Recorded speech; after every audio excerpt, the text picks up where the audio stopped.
Call the April 24th, 2018 Planning Commission regular meeting to order. Roll call of commissioners. We have Chairman Wassinger is absent, and Commissioner Pierce is absent. In attendance are Mr. McFeeters, Jess Walker-Weiss, myself, Waters, and Hove. So I'll call the order to approve the minutes of this March 27, 2018 regular planning commission. I move that we approve the minutes from the March 27, 2018 regular meeting. I second that motion. We have a first and a second. All in favor say aye. Aye. Any opposed? Thank you. Next order of business is public comment. Anyone wishing to speak? I see no citizens in the audience, so we'll move forward on the first public meeting, and that's the accessory dwelling units ordinance. Thank you, members of the Planning Commission. I'm going to keep this one fairly brief this evening. Just kind of give you an update of where we're going with the ADU ordinance updates. I don't have the remote. Pretty much what we're looking at right now is a process by which we're trying to obtain some information from the community itself. Previously, we've already discussed a lot of the ideas and the kind of language and thoughts that have gone around as far as the ADU ordinance. There were some questions raised at the last meeting, and I'll go over those, and then we're going to talk really quickly about a survey that we've sent out.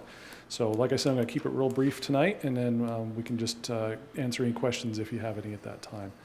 So you remember the comparison matrix from last time. We talked about some of the differences and similarities between our ordinance and others.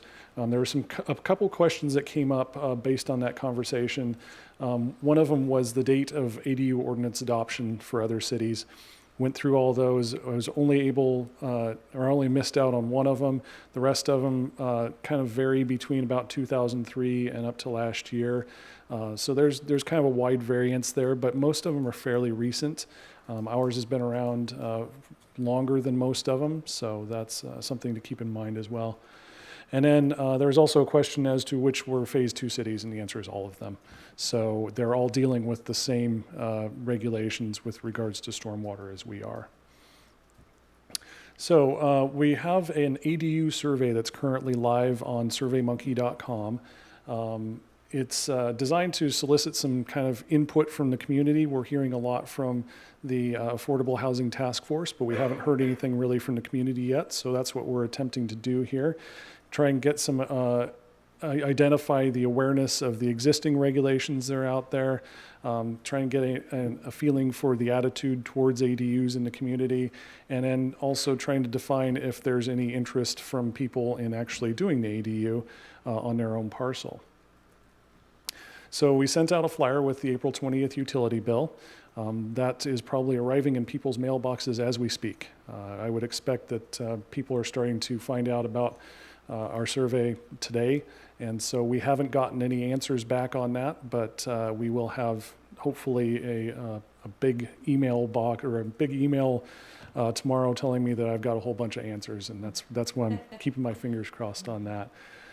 So I wanted to leave that up there for a minute for the folks watching on TV, and if you all want to write down that address there, that's where the actual accessory dwelling unit survey is, and we are encouraging everybody to fill that out. It's got 12 questions plus a 13th fill in the blank if you have any comments or concerns or just opinions about the actual ADU ordinance. So I'm not going to go through all the questions. I'll just kind of go through some background and skim across the top of that, so we don't have just a whole bunch of reading of questions on there. Pretty much what we're looking for is some background information. If people are aware of existing regulations, do you know that you can do this in the city already? If there's interest in building an ADU on your own property, and what your attitude might be towards your neighbor doing that. There's questions on the two key points of the task force recommendations, the parking and the owner living on site. So what is your opinion of those things, and what is the importance of each of them? So they're asked to give an opinion. We have some multiple choices, and if it's not on there, if your answer is not on there, there is a box that you can answer your own. And then also a ranking of the importance of each of those things as far as how you feel that should remain or should not remain in the new ordinance. And then some follow-up questions, opinion of minimum and or maximum square footage requirements, and then the other thoughts or opinions box that I referred to earlier. So we're hoping to, like I said, get some information on that. We're in the process right now of doing the public outreach and survey, and then hopefully we'll have plenty of information to base some concrete draft ordinance language to bring to you next month with the follow-up at the City Council, hopefully for adoption the following either month or weeks thereafter. So if there are any questions, I'd be happy to entertain those now. Again, I encourage everybody to go take the survey. I'll leave that up there for a minute so we can all write it down, and let me know if you have any questions. I got a bunch. Sorry. That's okay. First of all, a comment, you all have heard me say this before, but I am always concerned about water bill inserts because particularly for something like an ADU where many of the folks who might want to live in one of those things are apartment dwellers or condominium dwellers, they don't get a water bill because there's one master water bill that's usually sent to the property manager, and the individual residents don't see those water bill inserts. So there might be an attempt to do some other outreach to those folks. We didn't talk about this last time, but has there been any consideration of giving some kind of amnesty for the pre-existing ADUs or garage conversions or anything like that? You know, the previous ordinance or the existing ordinance now does allow for that. So I guess by default it would. I think the thing is about it is that there was the cutoff date from that previous ordinance adoption, and so that the amnesty is probably passed at this point. So I'm not sure exactly how that might fit in. I suppose that we could just kind of restart that clock if we needed to. Ray, do you mind if I chime in a little Sure, bit? yeah. To the best of my knowledge, the city does not take advantage of the punitive procedures that the building codes allow for. Some of you may know or may not know that if you do work without a particular building permit, there's actually procedure in the building permit code that says that we can require a permit after the fact and charge double what the permit fee is. We've never taken advantage of that to the best of my knowledge in any circumstance. So really what usually has to happen is just when I think I mentioned before, when we become aware of it, it's because they're asking for something different to take place. And we help guide them through that process of the thing that they're trying to do, whether it's setting up a separate utility account or getting a separate address for it. And then what would typically happen is we would require any of the life safety things to be taken care of from a code perspective, but that's it. So we really don't have a punitive side to this. I hope that helps. Yeah, that does. Thank you.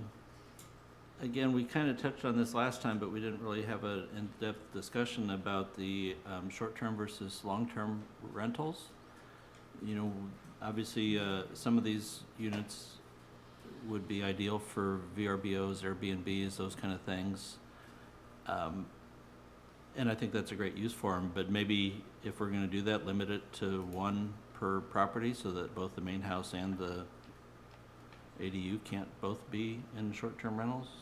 I just am opening that up for discussion. I don't know that it's something we want to do, but if we decide to do away with a residency requirement, which I would prefer that we did away with a residency requirement, I would also prefer that we not have both of the units be short-term rentals, because particularly if we're approaching this from a affordable housing perspective, which is one of the hats that you mentioned that we needed to decide what perspective we're approaching it from, we're taking some of the pool of short-term housing out by doing that.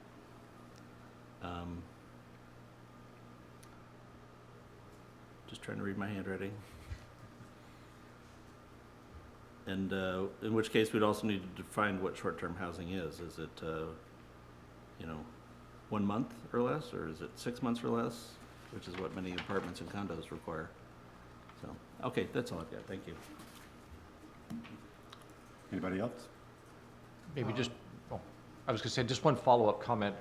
Appreciate Mr. Hovey's concern about how we reach our community via the inserts into utility bills.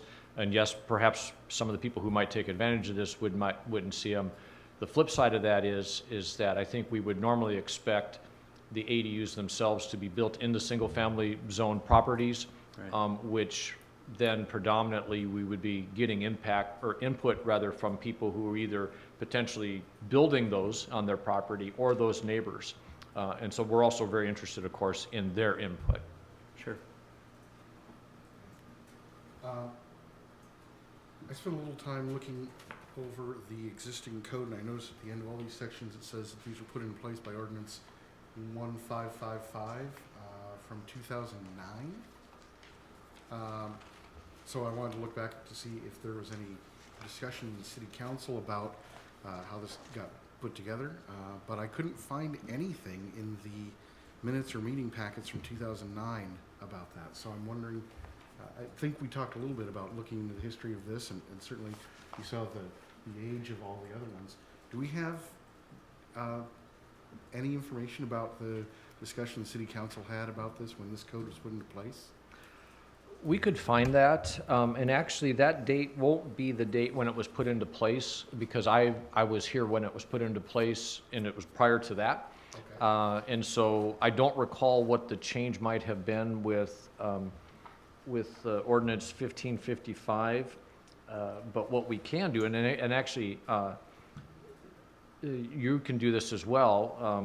You'll have access to some of it. If you go to where the municipal code is online, and you're familiar with down the left-hand side of the screen, it lists all the different titles. Down at the very bottom of that, there are two other sort of subfolders. One has resolutions, the other has ordinances.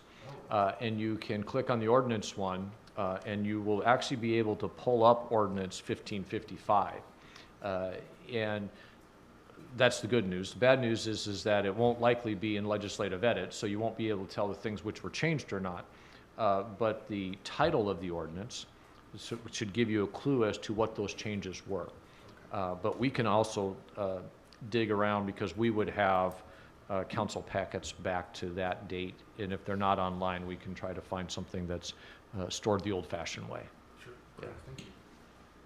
And then I guess from what we're talking about with what we got from the Affordable Housing Task Force, prior to having any feedback from the community through your survey, we're looking at removing, I guess, in 1942-030, paragraphs 5 and 9, and possibly 1942-050, paragraph 2. That would be removing the property owner requirement, removing the off-street parking space requirement, and removing the covenant. Is that fair? That sums it up, yes. Okay. That's just that's a the requ- question though, isn't it? That's the request that has been made to the Correct. city. Right. Right. That's all I've got. Thank you. Thanks, Jim. Yeah, I want it to be clear, from my standpoint is that the survey is asking those questions. Should, like, the parking space be required? Should the owner occupancy on the property is part of that survey? Yeah, it does. I can, just briefly going through it,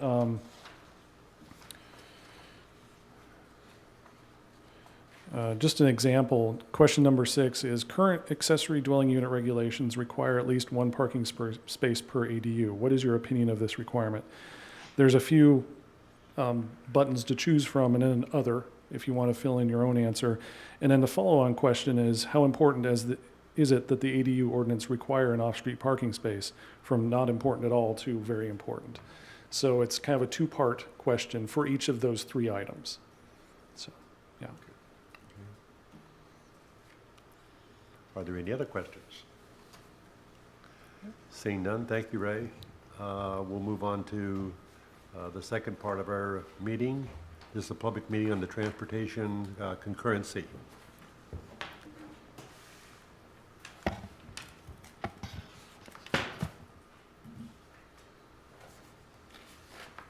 Thank you, Mr. Vice Chair, members of the commission. How are you this evening?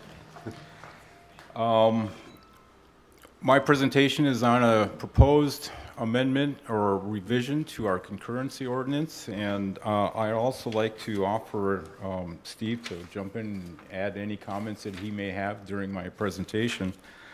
And before we really get into the concurrency aspect, what I'd like to do is kind of go and discuss some of our transportation aspects that we dealt with a couple of years ago. We adopted this transportation plan in 2016, and concurrency is more or less an outgrowth of that planning effort. So what I'd like to do is kind of refresh your memories on what some of the focus was as part of that planning effort. Then talk about our existing concurrency strategy, and then look at our proposed approach, how we think it's going to actually be beneficial not only to city staff in monitoring the concurrency program, but also potentially to the developers that may be impacted by concurrency review. And then I'd like to just mention what some of our next steps are proposed for this project. As you recall, when we did this transportation plan, we actually had the assistance of Fair and Peers, our consultant firm. They condensed a lot of our goals that we had in the previous plan into basically 6. Instead of going through all of them, what I'd like to do is look at goal number 3, which is multimodal. We really tried to incorporate not only the vehicle system in the city, but also the pedestrian and bicycle, freight movements, basically the whole aspect. Transit was another element that we wanted to look at, and include that and address those issues in this transportation plan. So as part of that planning process, which put this plan together, we met as a group, both city staff. We had open houses with the community. We had several opportunities before the Planning Commission and City Council for public to speak, to get input as to what some of these various modes of transportation are like in the city, and get some of their feedback as to where there's gaps, where there's deficiencies in the sidewalks, bicycle issues, as well as transportation via vehicle. So we did that, and then we tried to evolve those concerns into a level of service. Traditionally, most transportation plans are built on vehicle level of service, which deals with intersection delays and that type of thing, pretty much a scientific methodology for levels of service. Well, in this plan, what we tried to do is incorporate levels of service for the different modes, the pedestrian modes, bicycle modes, freight modes. They're not quite as scientific and precise as a vehicle intersection delay process, but I think what we have in here is pretty representative of those types of levels of service for the different modes. Plugging all that together, what we did was come up with pretty much a pretty large list of projects that we could identify in the plan that would address all of the deficiencies that we saw as far as our vehicle transportation system, pedestrian, bicycle, you name it. So that's incorporated into the plan. Delving in a little bit closer to some of the multimodal levels of service that we identified, of course, automobile levels of service, that's, like I say, pretty scientific. Transit, bicycle, and pedestrian, I won't get into the details, but they range. Where, for instance, a bicycle, there's a complete separated pathway, that would rank as a pretty high level of service. Where there's actually no shoulder on a street with a high speed, that would rank pretty low on levels of service for bicycles. And again, traditionally, what we've looked at for concurrency is primarily the vehicular aspect. That would equate into dollars that would be spent for specifically vehicle improvements, roadway expansions, maybe signal improvement, what have you. What we're looking at transitioning into is looking at all of those modes of transportation and then doing the improvements that it would include, you know, specific improvements for bicycles, linking the sidewalks and that type of thing as one project element. So basically, what is concurrency? I think what I'd like to do is, for one thing, it's goal number 12 of the Growth Management Act. So it's recognized at the state level as a pretty key thing. As part of your staff report, I think there's a pretty good definition, which is straight out of the act itself.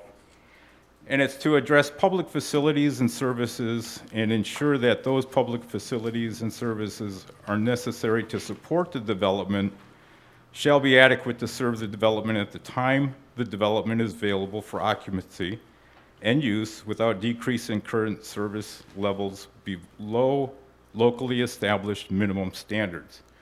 That means growth needs to pay for growth and the impacts on the various networks, basically is what it says, without decreasing the levels of service of their impacts. So with that in mind, what we tried to look at was, again, the existing vehicle level of service. Our new approach to concurrency is looking at transitioning from that intersection identification. A project comes in, we request a traffic study to look at the intersections that development may impact and see if it meets or degrades that levels of service for that intersection.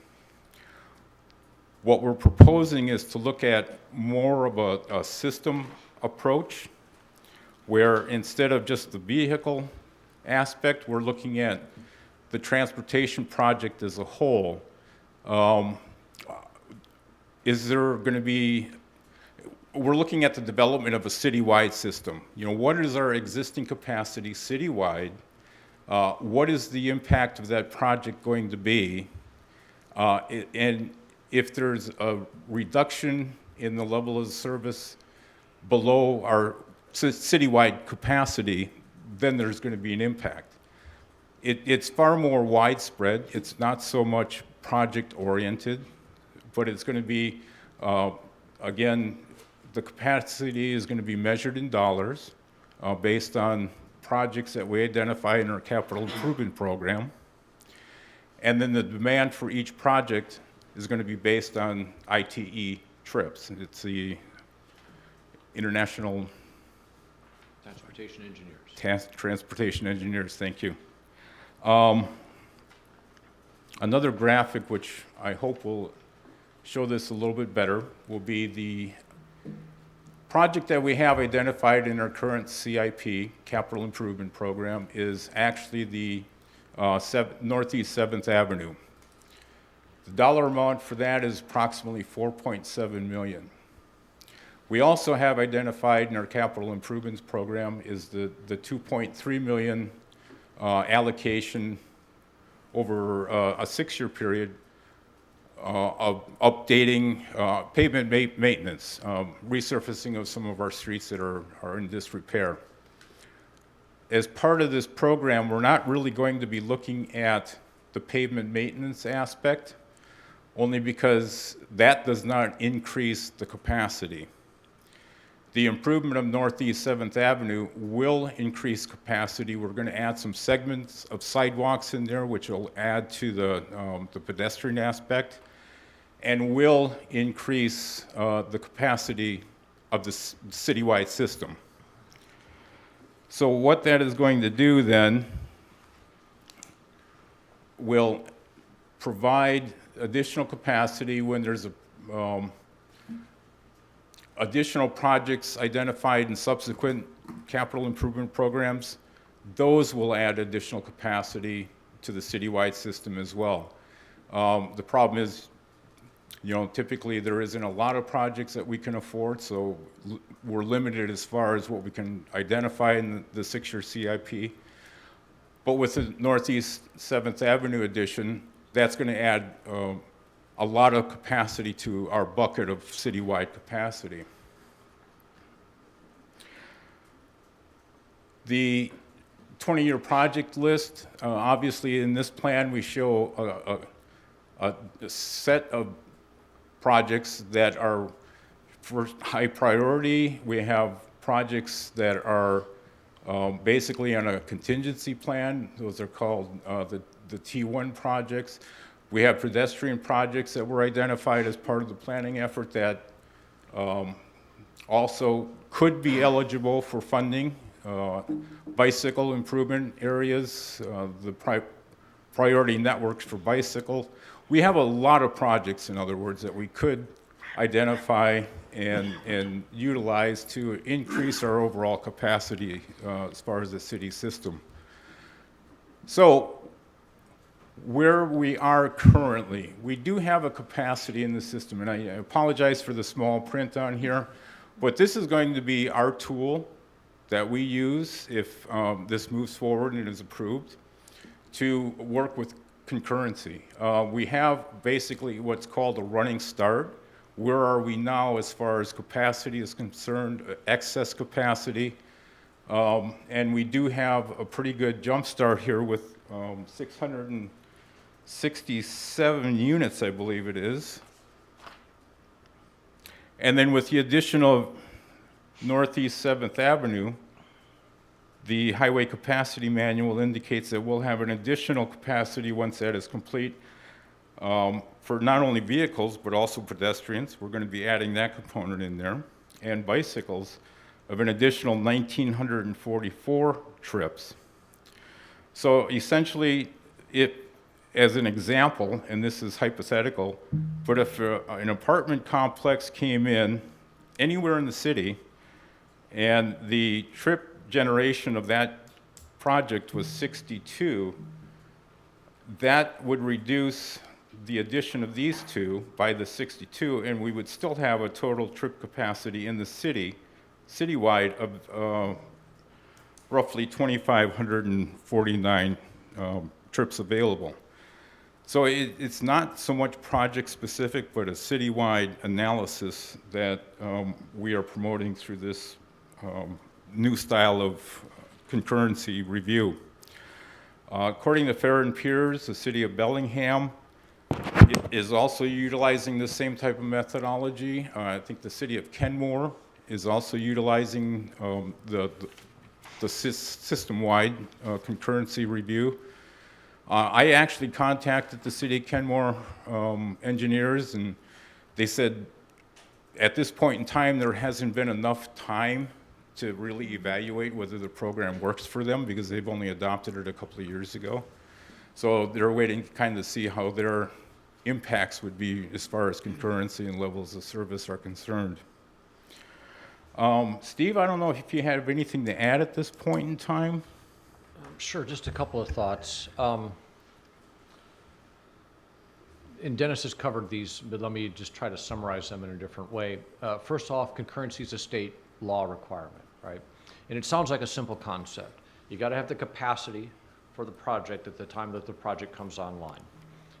For water and sewer, that's really easy to figure out because if you don't have those lines, you can't actually occupy the building. It's a little more difficult when we get into something like transportation, particularly under the old system of evaluating the impacts that project's going to have on a series of intersections around it. And so we would routinely work with the developer to say, you should look at this intersection, this one, this one, this one, and this one. And they do their traffic analysis and their modeling, and we've tried to figure out how many cars are turning left, how many cars are turning right, how many are going straight to the intersection, and will it cause delays below our adopted level of service? If the answer to that question is no, great, you get to be able to get your concurrency certificate and you move on in life. Probably you have to pay your impact fee. Most likely you don't have to do any actual physical improvements. If the answer to that question is no, it's failing for some reason or another, we're not allowed to issue those building permits. We have to have you do something about that failure. It could mean that you're doing physical improvements in the intersection. It could mean that you're changing the project. It could mean that we need to look at how your modeling was done and we say, oh, wait a minute, you should be doing this instead of this, and you rerun it, and then it passes. But the key there is, at that concept level, if something is failing, we're not supposed to issue the permit. And that all, again, still sounds like it's pretty easy to administer. Where it becomes very challenging to administer is in the circumstances that we experience most often here in Oak Harbor. We don't have big, massive projects where people are going to need to build interchanges and lots of traffic signals and, 6-lane highways and turn lanes. We have people that are moving into an existing building somewhere, and it's a mom and pop kind of business, if I can use that term. And maybe that intersection is very close to having a problem, and a few extra trips may push it over the edge. Is it really that mom and pop business going into that inline suite in a commercial shopping center that's causing that problem, or is it more of a system-wide problem? And so over the years, we've dealt with this kind of problem all the time, and in some of our staff reports, you'll see us talk about a disproportionate share of the cost in terms of fixing that for that last user who's in theory creating that particular problem. And that just seemed to be inherently unfair to us. And so the process that Dennis is talking about takes us away from a microscope on that intersection or that particular section of the roadway and brings us out to a system-wide analysis and says, will this particular new project or new business be a detriment to the overall system? And we think that that's going to be a much better system in terms of its fairness to the users. It will probably be an easier one for us to administer, and one which is maybe even more transparent to our consultants, to our developers, to staff, and to the public to the degree that they would be interested in it. So I think those are some of the key points that we're trying to get at with this new approach. Thanks, Dennis. And thank you, Steve. And I think in addition to that too, as I mentioned, we still have the administrative review for traffic impact analysis if we feel a development is necessary, but typically I don't think it's going to be a requirement for every development that comes in under this system, which essentially will save the developer some funds.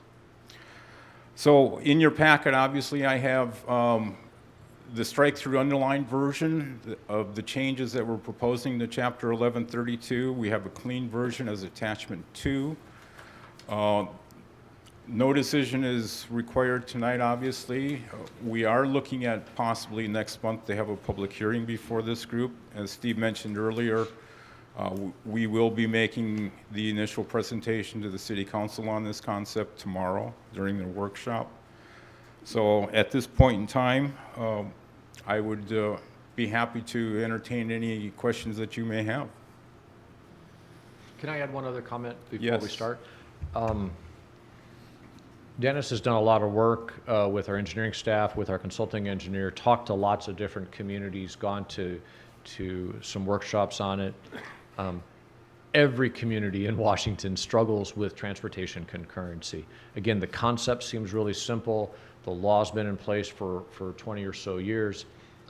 Everybody struggles with it because the devil really is in the details. How do you make it fair, and how do you make it so that it's actually a manageable process? And so we're really excited and hopeful that this process will help solve some of those problems for our community. Questions? So this is my first time at this particular subject, so can I ask some really basic questions? Yes. So who does this apply to? Does it apply both to residential and commercial? Does it apply to somebody building a single-family house on an infill lot, on O'Leary or Glencoe or someplace? Or does it only apply to something bigger than that? Yes, it deals with all new development, essentially. So what's the definition of development? I think I know what my definition is, but that's not always the same as the planner's definition. And there is no definition in here for it, so. That's a great question. There should be, but maybe it's in a different section.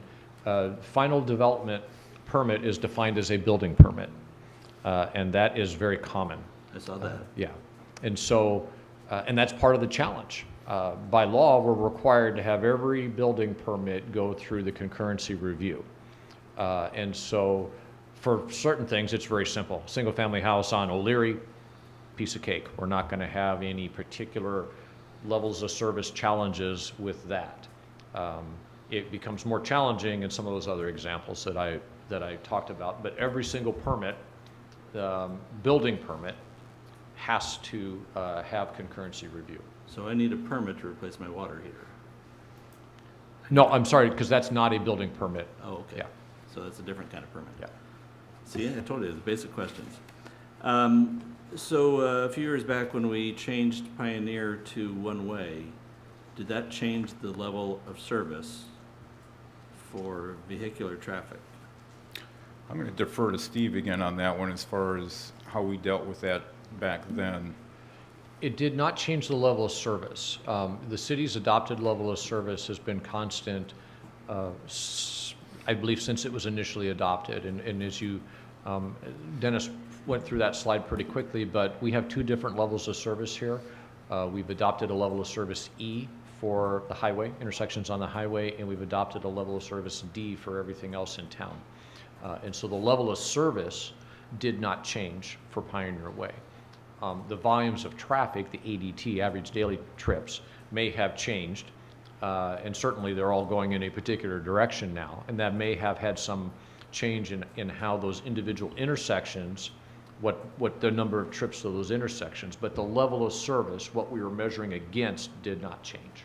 So I guess the reason I asked that is because on your very long-range list of things that may eventually happen if somebody wins the lottery is Pioneer, taking 2 lanes of traffic off of Pioneer between Highway 20 and City Beach Street, and taking 2 lanes of traffic off of Midway, pretty much the entire length of it. I mean, that was in the Fair and Pierce proposal, the list of things. So if that decreases the level of service, and therefore when somebody wants to develop, for example, the big lot down on Bayshore and Pioneer, is that something that they're penalized for because of a city action? No, the road diet is what you're talking about for Right. those two stretches. And while it seems somewhat counterintuitive, that may not actually result in a decrease in the level of service. Because while right now you have 2 lanes in each direction, you get delays in how that traffic flows when people are trying to make left-hand turns.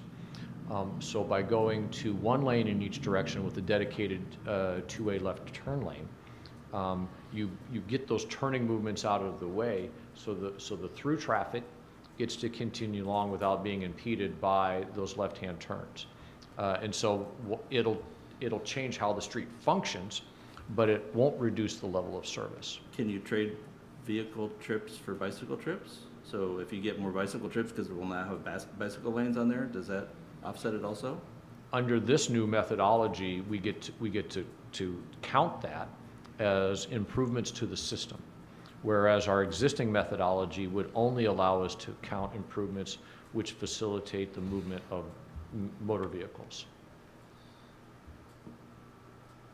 So when somebody wants to build a house on an infill lot, and they come to you and you spring this transportation concurrency requirement on them, they don't have to go hire an engineer to do anything, right? I mean, this is something you can administratively do in your office by just saying, okay, there's not a problem. You're gonna have 1 car that leaves twice a day or something. Well, first of all, I'm sure you won't be surprised if I tell you we don't spring anything on anybody. No, I know, but, I couldn't let that pitch go by. thank you, I We, appreciate that. we obviously inform folks of what it is that they need to go through, and there's a difference between having to do concurrency review. So you have to submit the application, right? We're required by law, again, to have everybody submit a concurrency application. But in that particular instance, even under our existing system, there's no reason to have them hire a traffic engineer. Right. Because we know by looking at the ITE manual, how many trips per day you average or you expect for a single-family house. And the addition of a single-family house anywhere in our community isn't going to change level of service even under our existing system at at even our intersections, which are the closest to failing. Where it really becomes more significant is when we're talking about a new apartment project or a new subdivision, right? And now we have to spend a little more time thinking about those trips. And it likely does take a transportation engineer to prepare that traffic impact analysis for those larger projects. Our rule of thumb is that if it does not create more than 10 PM peak hour trips, those are the ones we measure, we then won't automatically require a transportation analysis unless it's above that number. One slight exception might take place on the highway, but that would be an anomaly. So for the infill lot, that's not going to require a transportation study.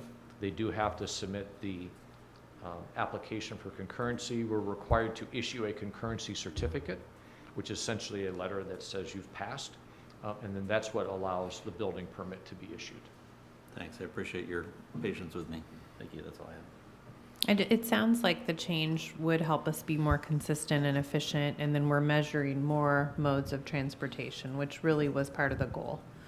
What was the city you said that they've had it in place a couple of years, but can't really? Kenmore. Kenmore. Yeah. Okay. And Bellingham has some version of this as well. Okay.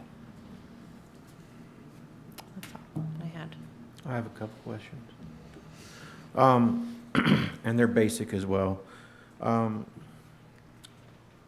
Do citizens have the power or resource to have input on transportation concurrency?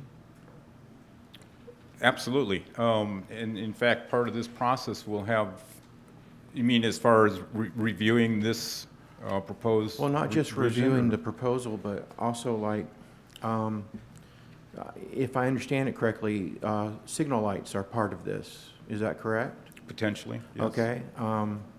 I know there's certain signals in town that are cumbersome. And does that fall under this plan? I think if I can start this response, we went through quite an exhaustive series of getting public input into all of the modes and some of the issues that our citizenry had problems with, either inadequate sidewalks, bicycle lanes that were incomplete or something. We tried to get as much of that information from the public to prepare where our priority networks exist, and also then to flush up some of the higher priority projects which are identified in our project list. I think is that getting to your Yes, question? it is. And also, would say Kenmore, it's taking them, they've had it for a few years. Why does it take more than a few years to realize the effect? Well, what I understand, what he indicated to me was that they just haven't had that level of development at this point in time, nor have they also incorporated a lot of projects into their CIP. So it's kind of a balancing act at this point, but once development starts occurring and there's more revenue to the city to add some projects to the CIP, then you'll see this methodology and this strategy really start to function. Okay, thank you. Sure. That brings it to me. So a couple questions. Your concurrency calculator slide, do I understand it that you're essentially considering vehicle trips, pedestrian trips, bicycle trips as all equivalent? They all work out to be one unit out of that group? Yes. The short answer, I mean, what the driver or the numerator is the cost of the project, which incorporates those different modes. Okay. So that's part of the methodology. Steve? So one way to think about that is that if it's a street project, let's go back a few years when the city did the North Oak Harbor Street project. When we rebuilt that street, not only were those actual street improvements, but we did sidewalk improvements on the east side of the street, on the west side of the street. We built that trail. And so there was a total cost for that project, and a portion of that cost was for each of those modes of travel. Since that was a fairly expensive project, that would add a lot to the capacity. If you're doing just a sidewalk project somewhere or just a trail project somewhere, it would be a much smaller cost, and so we would be adding a lower amount of capacity to the system as measured through dollars and cents. And so I think there's a comparative relationship there. If it's just a street project without anything really fancy going along with it, it's still going to be fairly expensive. And under this methodology, you are increasing the capacity of the system. Okay. I'm gonna have to think about that for a while. Because in your example with Pioneer Way, you take away 2 lanes, one in each direction, of vehicle traffic, and add bicycle lanes, and end up saying that you have greater capacity. Did I Let me understand that correctly? clarify. That wasn't actually an example of how this system would work. I was answering Hal's question about whether or not that kind of project would that project affect the level of service? Right. And that's a different question than what I was answering. So your question is different than his. Okay. Your question, if I understand correctly, is how are we adding capacity to the system? And under this methodology, it looks at the total project cost, which in most cases is going to be heavily skewed towards the vehicular side. Sure. Because well, first of all, we don't build a lot of brand new street projects, right? Because we just lack the wherewithal, and our community's not growing like that. Yeah. So most of our projects, when they are street projects, are improvements to that existing street. 7th Avenue is a great example. Mm-hmm. Right now, sort of one substandard rough lane each direction, no place for pedestrians, no place for bicyclists to be safe. When we redo that street, it'll be better for vehicles because they will have a better surface to drive on. They won't have the infringement of pedestrians and bicyclists so close to them, and those folks will be in their own spaces. So we'll be improving the capacity of the system because we're making it easier for not only vehicles to pass through there, but for pedestrians and bicyclists. That's a more typical example for us than, say, building a street where one doesn't exist today. Okay. But in this calculator, it doesn't say anything about different kinds of travel, just units of capacity.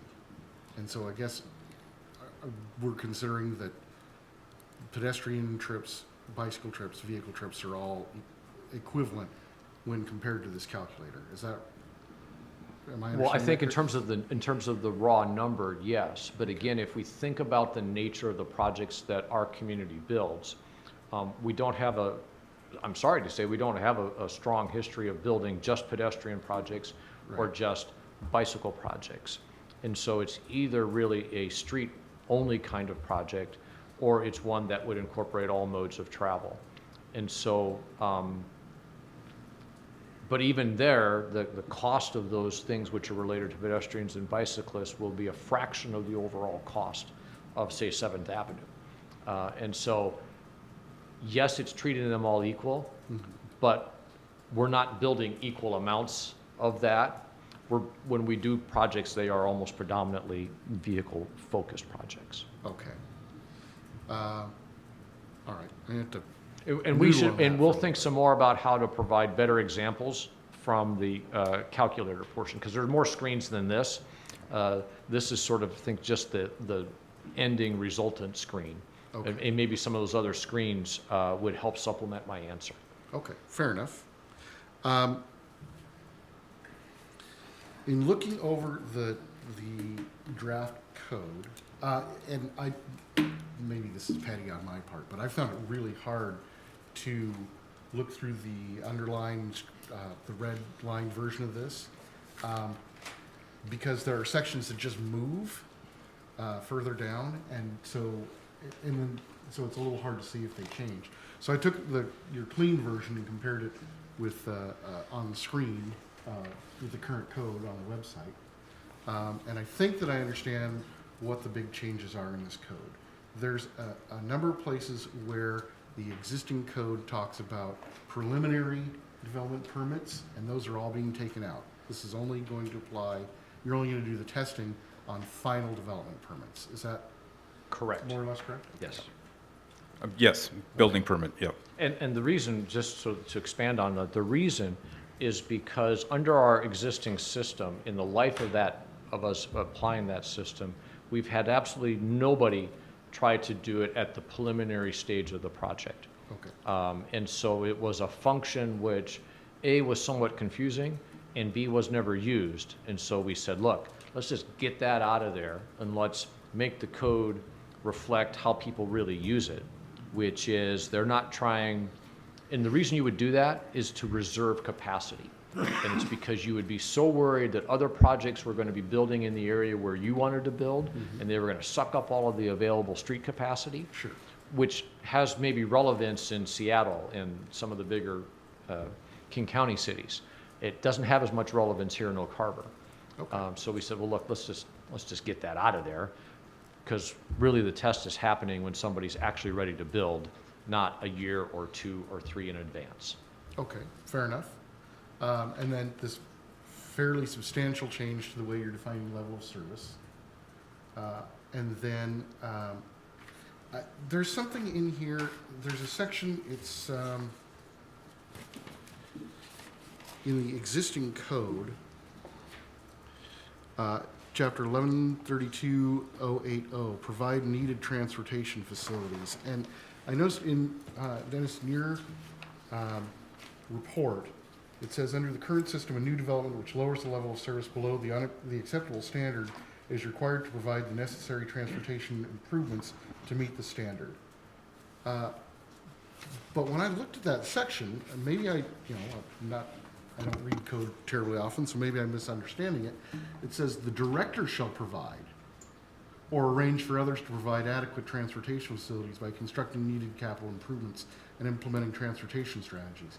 That implies to me that when there's a shortage, it's on the city to provide those improvements rather than on the developer. Am I reading that wrong, or? It's the key phrase, or arrange for others to provide. Ah, okay. That's where the fee comes in. Okay. Okay, well, I guess that clarifies everything I had in my notes, so thank you very much. Can you just read for us can you read that, what the buttons are? That might be helpful for me. I can't read them. The top line is the running start trips, and that's basically our system's capacity at this point in time. Okay. The next line is trip capacity from projects. And the example that we threw in there was Northeast 7th Avenue. Okay. And that's the additional trip capacity that project will provide. The next line is an example of a trip capacity consumed by developments. Okay.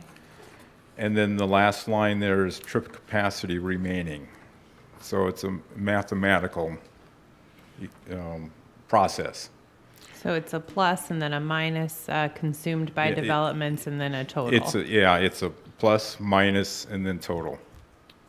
That is clearer now. Thank you. Yeah, sorry for the graphic.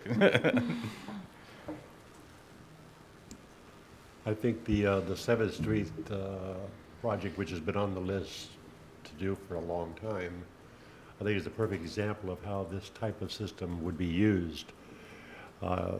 Right now, it's kind of like a hazard for the drivers, and it's a hazard for pedestrians and bicyclists.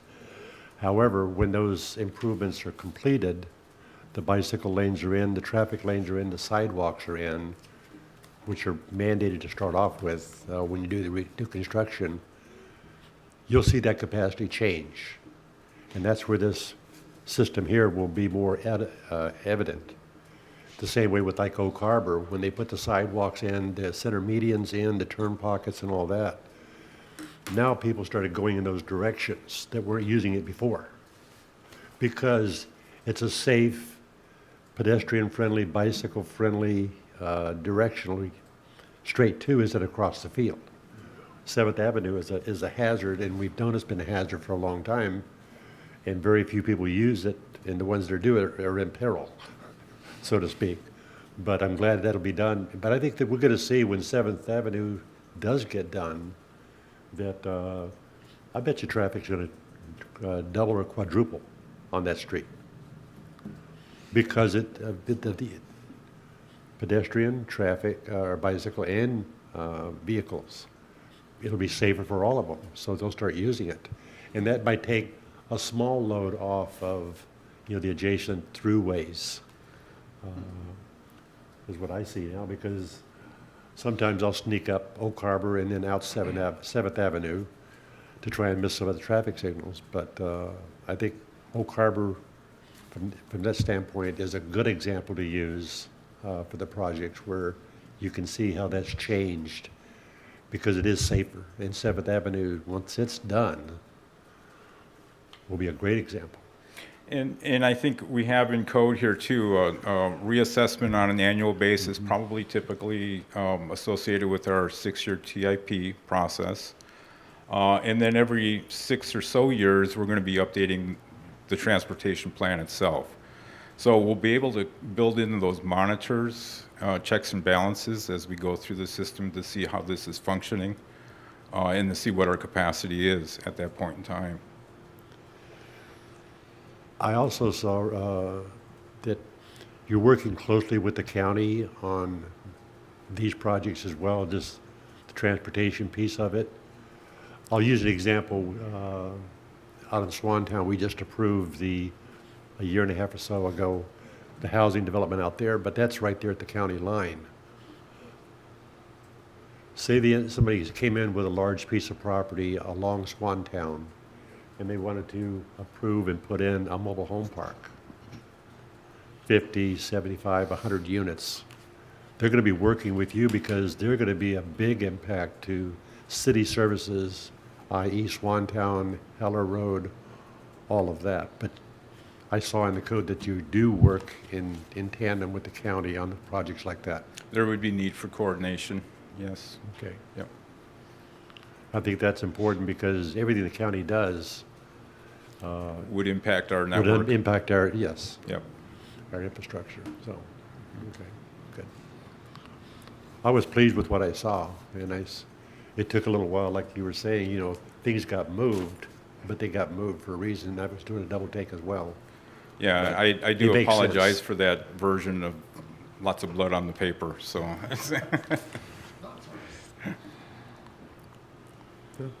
Okay, I'm pleased. all right, thank you. Thanks, Dennis.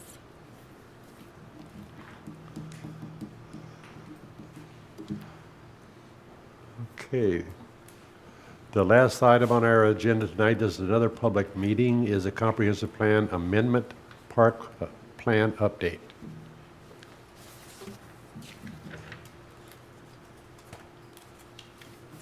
Hi, good evening. Kamak Senior Planner.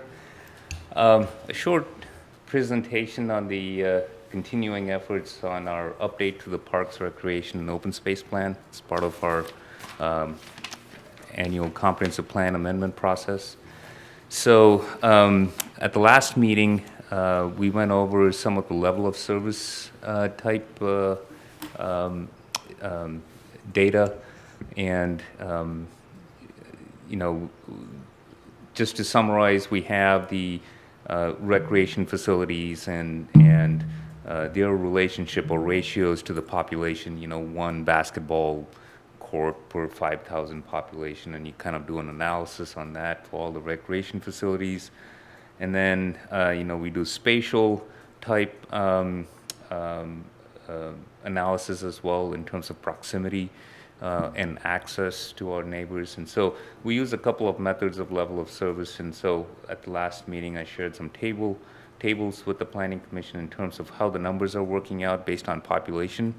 We talked about how our population has not increased as we had thought with the last update. We actually saw a little dip in our population early this decade, and so we're kind of ramping back up to our usual 1% increase in population per year. So our level of service has not changed all that much between the last update and this update. So in terms of facilities and the things that we need, now we do have demand for some facilities just because of what the community participates in. So even though we have, for example, recreation facilities saying, you know, for softball fields or little league fields, which are smaller than the regular baseball diamonds, even though we meet the level of service from a population standpoint, you know, we need 6 for a city of 20,000 or 22,000. We hear regularly from the organizations that that's not sufficient. We have a lot of practice. So we do have some local demand higher than what the level of service analysis shows. But as we kind of get into more of the implementation, we will talk more about what's the community need in certain areas and try to include that into our implementation plan. So what I'm really here this evening to share with you is to start the conversation about what we're going to accomplish in the next 6 years. And where can we focus our resource on and start that discussion as we try to put the draft plan together. So I have a short presentation. What are some of the things that likely to focus on in terms of parks in the next 6 years? So Windjammer Park improvements are going to be big. As you all know, the clean water facility and the surrounding improvements is one of the biggest projects the city has undertaken. There's a lot of time and resources spent on the clean water facility, and we'll continue to spend those efforts in the next 2 or 3 years till the project is complete. And that's a big park in our city, so it is going to take a lot of our parks time. It's going to take a lot of our staff time in terms of applying for grants, in terms of getting projects approved, permit review, so on and so forth. So at least for the next 2 or 3 years, I think this will form a majority of the implementation from a park standpoint in the city. So replacing existing, some of you may have seen the workshop item with the city council and their consideration of all the improvements and so on going forward. So replacing existing structures, including sports courts, the plaza that's incorporated into the design, parking improvements related to all the work that's being done. Of course, the splash park has been a big conversation, and then increased pathways. So these are things that will likely take up a significant portion of staff's resources, at least in the initial part of the 6-year plan. What are some of the other things that are going on or that we could likely benefit from in the 6 years?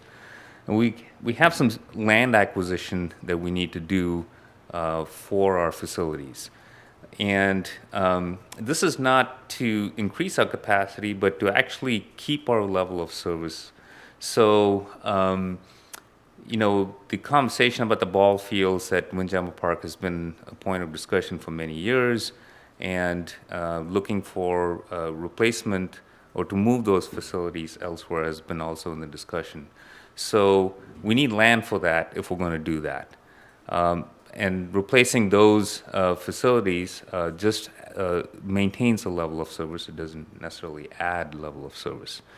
We've also heard some discussion on there's 2 parcels with the Fort Nugent Park, and one half of it belongs to the school district, and we have a lease with them. And there's some plans in their discussion on trying to build some facilities there for schools. So we're likely to lose some of those soccer fields if that is the case. So again, we need land to accommodate those facilities. So that's something that we'll be in the lookout for. There are some plans already moving forward in terms of land acquisition for parks that's running parallel, but want to identify that as an important element of implementation over the next 6 years. So we'll be looking for some of that. Now, aside from that, we do also need land to expand our park facilities as we grow. So land acquisition is definitely something that's important in the next 6 years, and hopefully in some of the ideas that are moving forward currently in terms of acquiring some land in the northeast section of town, we'll be able to accommodate the existing facilities and hopefully have room to expand a little bit. So that's also on our plate right now. What are some of the other things that we can continue to do? We can develop and expand some of our existing parks. As I was talking about, level of service and demand for facilities, pickleball as a sport has picked up in North Harbor. They don't have a national standard for pickleball court, one per 500 or 1,000. But we know that we have a demand for that through our surveys, and our Parks Division hears a lot about that. And we worked with the school district to create those pickleball courts right by the farmers market site, and it seems to be heavily in use, and they want more courts. So we may look for opportunities to include some courts in our existing parks and provide that service. We had some discussion or requests to expand our dog parks. Seems to be very popular. We have one on Technical Drive that the city has, and then there's one that would be Island Rec, North would be Rec, yeah, Parks and Rec. Sorry. They manage the one up at around the Cloverfield area. So. But there seems to be a demand for that, and so we thought that's something that we can include in our plans as well. And of course, replacing aging playground equipment, this is something that came out of our survey, and we are completely aware that some of our equipment do need to be replaced. So that's something that should be ongoing, and so we'll look at that as well. The waterfront trail, that's always in our park plan, it's always in our transportation plan, it's in our economic plan, it's in our land use plan. The waterfront trail is a big asset to Oak Harbor, and so there have been some interest in trying to improve the linkage between the marina and Pioneer Way downtown for a long time, and there are many ways to do that. There are existing projects actually kind of in the mill in terms of improving the Pasek Street outlook, the VFW Park, and so we're always looking for opportunities and grants to improve that. So we included that continuing effort in the plan as well. Some of the other things that would be nice to do in the 6-year plan, if opportunity allows us, is the 7th Avenue wetlands and a trail around it. If you remember when I shared the results of the survey with the commission, trails was definitely something that was high on the priority list for the citizens. Walking, jogging was like the #1 activity people did. And unfortunately, from a trail system standpoint, we have very little trails in Oak Harbor. Other than the waterfront trail, we don't have a good network of trails. We have a plan for it. And as development occurs, we try to incorporate more and more trails. But having something around the 7th Avenue wetlands, there's a small portion of it on the west side by some housing development. Getting into the wetlands and doing something will be pretty expensive because of just the environmental impact and the type of construction that you have to do. I think once you get into the real wet section, you can't use machinery and stuff. So that would be a lot of effort to do, but nonetheless, we think that that's an area that can actually benefit a lot of people. We have multifamily zone lots. The density is pretty high there. So we'll keep that on our radar in the 6-year plan, and when opportunity strikes, we can obviously do some improvements there. We've had some conversations with the special groups that use our parks, and the Whidbey Island Bicycle Club was represented there, and they're definitely looking for a bike or a trail park somewhere within Oak Harbor for its citizens. It's a really popular sport. Other communities are doing bike parks and getting a lot of interest and use out of it, so something for us to consider as well. And added one last thing. This is recognized as a needed project in our, possibly, I don't know if it's in our transportation plan, but it has definitely come up in conversations at Fort Nugent Park, is the connection on the west side. There's no sidewalk connecting to that Fort Nugent Park on the west side where we have residential development. There's a pathway on the side, green parkway area where people have walked, and we hear a lot of requests from people to do something there. I think we can consider that as part of a trail connection just because it links to a park, and look for opportunities. If you do a street improvement, then usually you're doing a complete street and you get sidewalks on both sides, but that street may not be improved for a while just because it lacks development on either side. So just to get some sort of connection through a trail or a sidewalk would be beneficial there as more development occurs. So that has been included, and again, based on opportunity, we can try to go after some grants or something that'll help with that. So that is kind of a summary of some of the things that is up for discussion as part of the 6-year plan. Moving forward, it's supposed to be one more slide, but oh, there it is. Yeah, okay. We'll look at, again, parks have impact fees. Residential building permits, when they come in, they do pay for impact fees. So we look at that every 6 years to make sure that it's current. So we'll have a look at that and some of the financials on how we're going to implement some of what will be the sources of revenue that we'll have to look at in order to accomplish some of our projects in the 6-year plan. So we'll have that discussion coming forward, and then we'll look at a draft plan, and then we have some milestones in terms of SEPA process, and then we'll get into the public hearing stages of the plan as we move forward. So that's kind of what's left. So if you have any questions, I'll be happy to answer them.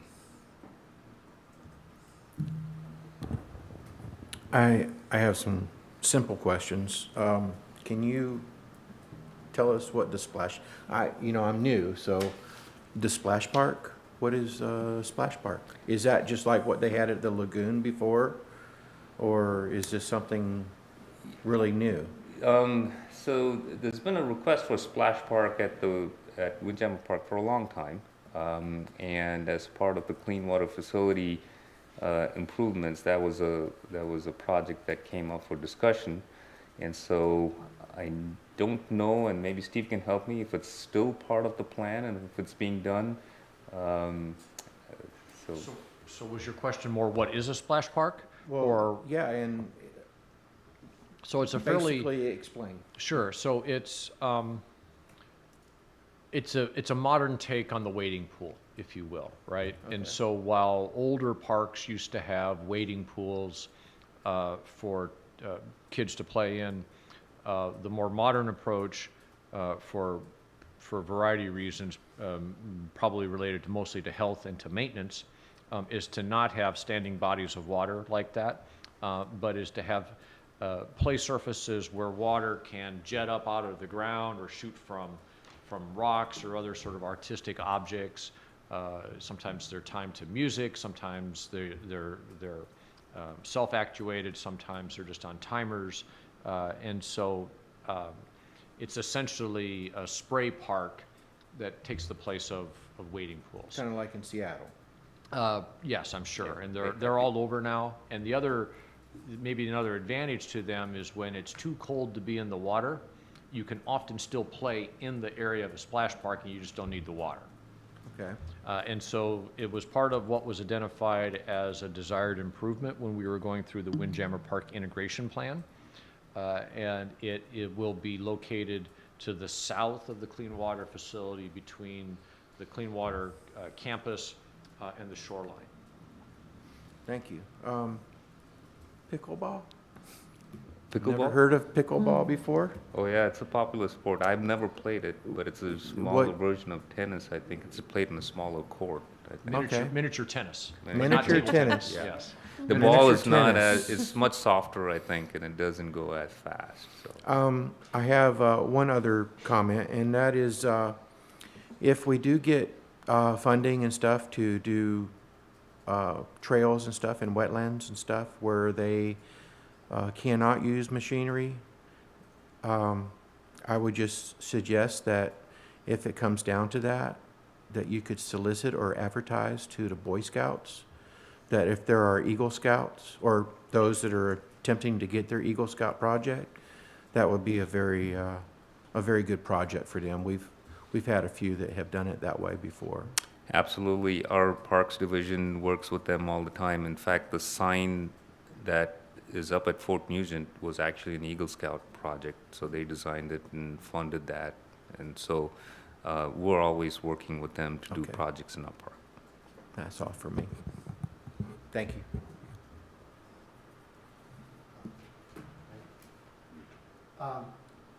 Just, you know, when we were preparing for last meeting, I was reading through the old plan, and a couple things that I think would be useful, not that I want to make your job any harder, would be a look back at the goals from the last version of the plan, which ones have been completed and which ones are being carried forward, so that the consumers of the plan will have a chance to kind of get a sense of where we've been and where we're going. And then the other piece is, that, you know, we've talked last month about trails. Your plan is broken up into open spaces, parks, recreation, and I wonder if you'd consider splitting out the trails, since it seems to be sort of a dominant subject in that. And I'm also curious about, and that's just, you know, formatting for the document, so take that with whatever grain of salt you'd like. But I am curious about the links between the trail pieces in this plan and how they tie to the transportation plan, because there seems to be some kind of overlap, especially with sidewalks and pedestrian transportation.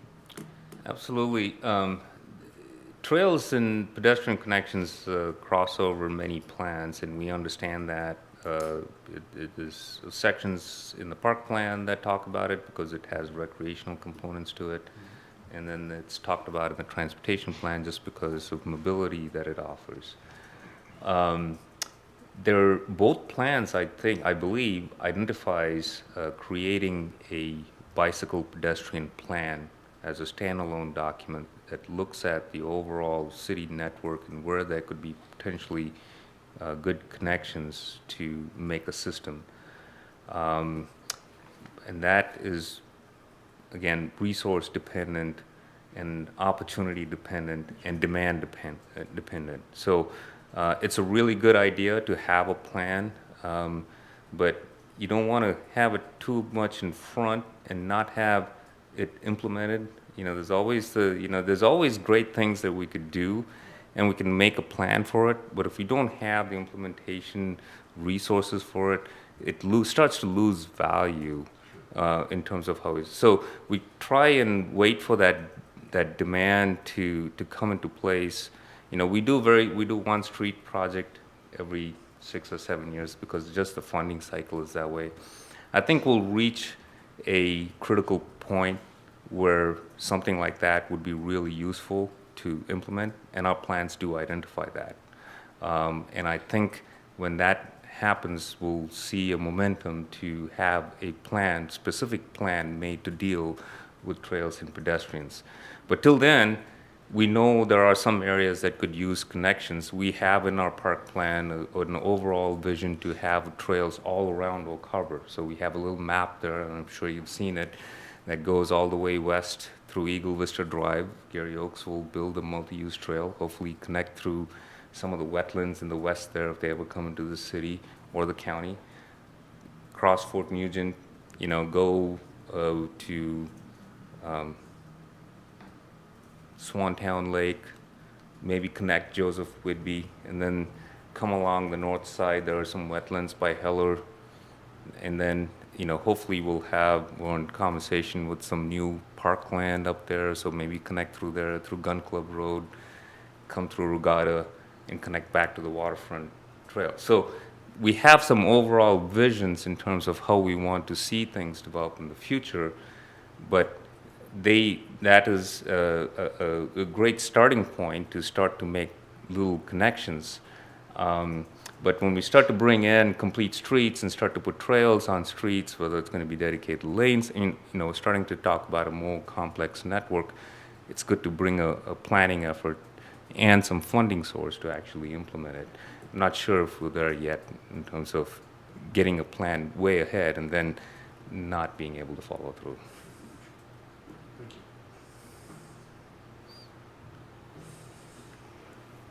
Any other questions?